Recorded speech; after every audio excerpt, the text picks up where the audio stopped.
Hostel में हुई दो दो शादियां। पंडित जी की भविष्यवाणी से उड़ गए अरमान और अभीरा के होश। जी हाँ दोस्तों, अब तैयार हो जाइए क्योंकि यह रिश्ता क्या कहलाता है में आने वाला है एक ऐसा धमाकेदार ट्विस्ट जो आपके भी होश उड़ा देगा। कहानी की शुरुआत होती है प्रियांशु और आलिया से, जिनकी हॉस्टल में गुपचुप शादी करवाने की प्लानिंग चल रही है।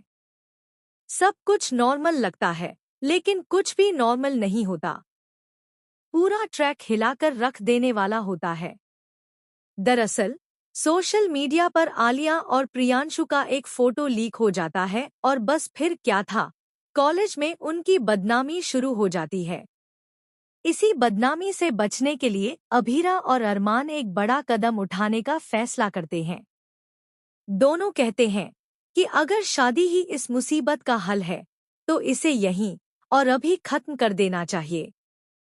और फिर सबके सामने हॉस्टल के कॉमन रूम में पंडित जी को बुलाया जाता है। पंडित जी आते हैं, जो सिर्फ आलिया और प्रियांशु की शादी कराने आए होते हैं। लेकिन जब उन्होंने देखा कि साथ में अभीरा और अरमान भी फेरे लेने के लिए खड़े हैं, तो उनके होश उड़ जाते हैं। इत्तेफाक से अभीरा और अरमान एक दूसरे का हाथ पकड़े रहते हैं और कहते हैं, चलो आज हम भी अपनी कहानी का नया मोड़ देते हैं। फेरे शुरू हो जाते हैं, लेकिन दोस्तों, ये फेरे कुछ अलग ही होते हैं। हर फेरे के साथ दोनों एक दूसरे को अजीबोगरीब कस्में देते हैं। अभीरा कहती है, मुझे अब वो खड़ूस अरमान नहीं चाहिए, मुझे चाहिए बदला हुआ अरमान जो मुस्कुराए भी और प्यार भी जताए। तो वहीं अरमान मुस्कुराकर जवाब देता है, मुझे चाहिए वो पुरानी वाली अभीरा, जो थोड़ी सी नई अदाओं के साथ हो। इसी बीच उनकी नोकझोंक होती है और फेरे भी चलते रहते हैं। पंडित जी बार बार माला संभालते हैं और सोचते हैं कि आखिर ये हो क्या रहा है। और तभी कहानी में आता है सबसे बड़ा ट्विस्ट। पंडित जी अचानक रुक जाते हैं और कहते हैं, रुको, तुम दोनों तो पहले से ही शादीशुदा हो।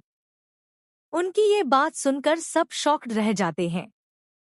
अरमान और अभीरा के भी होश उड़ जाते हैं। पंडित जी आगे कहते हैं, हाँ, तुम दोनों का रिश्ता पहले से ही बना हुआ है। तुम दोनों तो जन्मजन्मांतर से एक दूसरे के साथ जुड़े हो, लेकिन तुमने उस रिश्ते को कभी निभाया नहीं। अगर अब भी अरमान अपनी धर्मपत्नी का साथ नहीं देगा, तो आने वाल